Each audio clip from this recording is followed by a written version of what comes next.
access to the Altès Complete Method book, you'll see at the top of Etude 25 that Altès lists goals for this etude.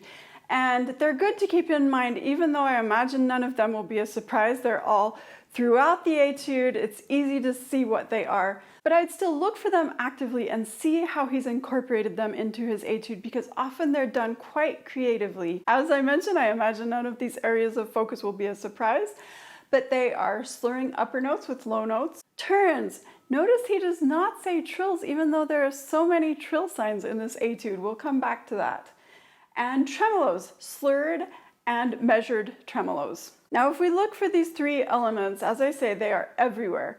Let's first talk about the mystery of the trill signs, because early on you see 4 turn signs, and then it says simile, and then you have nothing but trill signs after that point. And the trill signs can be very confusing because some of them have a sharp above them and a sharp below them, and you will typically never see that with a trill sign. That is because Altès has elected to use these trill signs as his own clever kind of shorthand to mean a turn.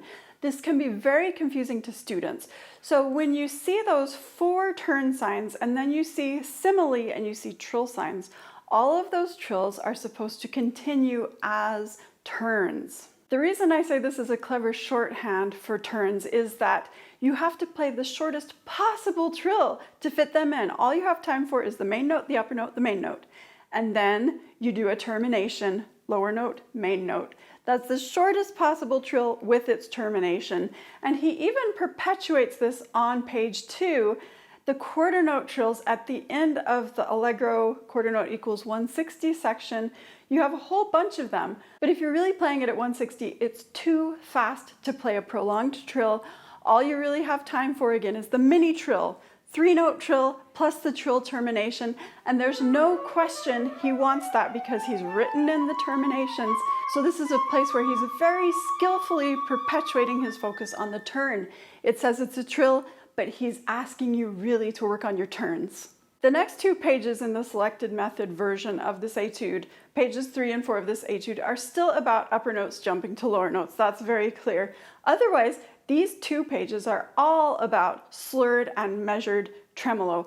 And one very important note here is that you have 2 sections. You have one section where the pulse is a half note, and you have another section where the pulse is an 1/8 note.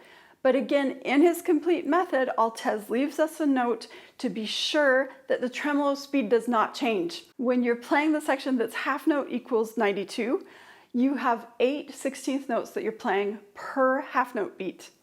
Then we go to the 6/8 and the beat becomes an 1/8 note. But we have 64th notes, so we still have 8 tremolo notes per beat, even though our beat has shifted from being a half note to being an 1/8 note. Be careful, and this is an excellent reason to practice with metronome, because we don't want our tremolo speed to change between these 2 sections of tremolo. The top of page 5 in our selected studies version has another amazing tone exercise for navigating upper notes slurred with lower notes. In fact, I often have students just take out this little bit, the top of page 5, and use it as a separate tone study to navigate going between the upper and lower registers of your flute. Then again, this is a place where Altès has creatively and skillfully incorporated one of these 3 elements he mentions, and you might not notice it if you're not paying attention.